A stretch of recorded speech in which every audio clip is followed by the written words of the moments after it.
ఎదురవుతున్నా లేదా మనం ఒకటి అనుకుని సాధించలేకపోతున్నా ముందుగా మనం ఆలోచించాల్సింది ఎటువైపు, ఏ కోణం వైపు అంటే మనలోకి చూసుకోవాలి.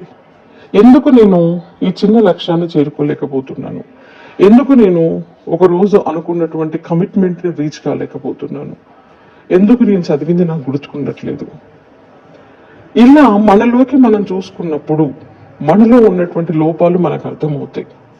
అందుకని మనం ఏదైనా సరే ఒక లక్ష్యాన్ని ఏర్పరచుకోగానే ముందుగా లక్ష్యం అనేది ఒక యుద్ధం అనుకుంటే ఆ యుద్ధానికి సన్నద్ధమవుతున్నప్పుడు ముందుగా మనం ఏర్పరచుకోవాల్సినటువంటి సమకూర్చుకోవాల్సినటువంటి ఆయుధాలు కొన్ని ఉంటాయి. ఆ ఆయుధాలలో మొట్టమొదటి ఆయుధమే మనల్ని మనం మార్చుకోవడం. మన ఆలోచన విధానము, మన దృక్కోణము, మన జీవన విధానాన్ని మార్చుకోవాలి. మన కంఫర్ట్ జోన్ నుంచి మనం బయటపడాలి. పూర్తిగా మనల్ని మనం సంసిద్ధం చేసుకోవాలి. అలా అయితేనే మనం అనుకున్నది మనం సాధించగలుగుతాం.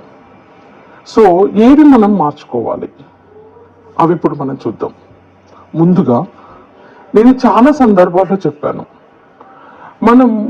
మనం అనుకున్నటువంటిది సాధించాలి అంటే దాని మీద మన లక్ష్యం పైన మనం గురి పెట్టాలి అంటే ముందుగా మనకు కావాల్సింది ఏంటి? పట్టుదల, సంకల్పము, ఇవన్నిటితో పాటుగా హార్డ్ వర్క్. ముందుగా పట్టుదల, ఎట్టి పరిస్థితుల్లో నేను ఇది సాధిస్తాను అని పట్టుదల, అది వేరే విషయం.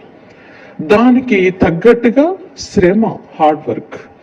ఓకే, ఇవన్నీ కాకుండా మనలో మనం మార్చుకోవాల్సిన లక్షణాల్లో మొట్టమొదటిది ఏంటి అంటే మనం ఒక లక్ష్యాన్ని సాధించాలి అంటే మనం ఏకాగ్రత అనేది చాలా అవసరం.